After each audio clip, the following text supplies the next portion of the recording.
Rajya Sabha MP Sanajaoba has demanded Government of India to examine the feasibilities of returning Kabaw to Manipur and India.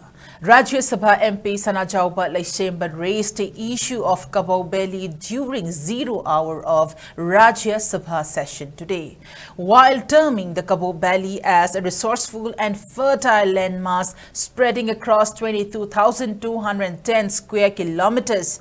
MP Sanajaoba informed that the valley was once a part of Manipur Kingdom from as early as 1450 AD.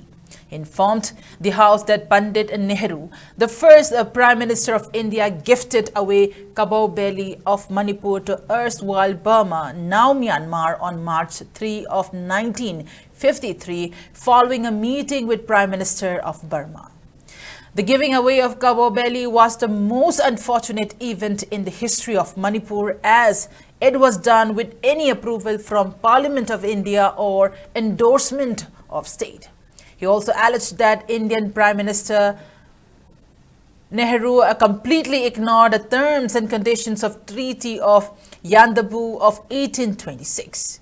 The MP then urged the centre to work out on feasibilities of reclaiming Kabaw once again.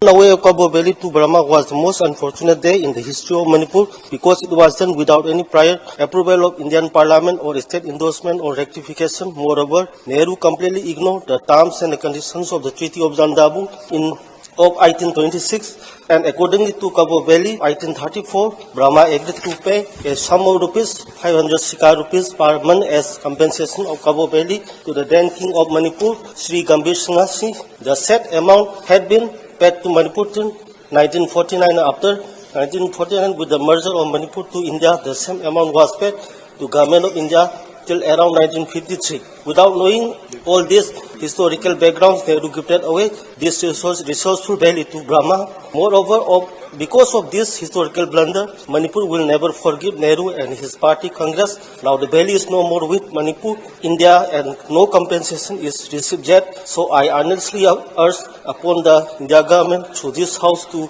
examine the feasibilities of returning Kabaw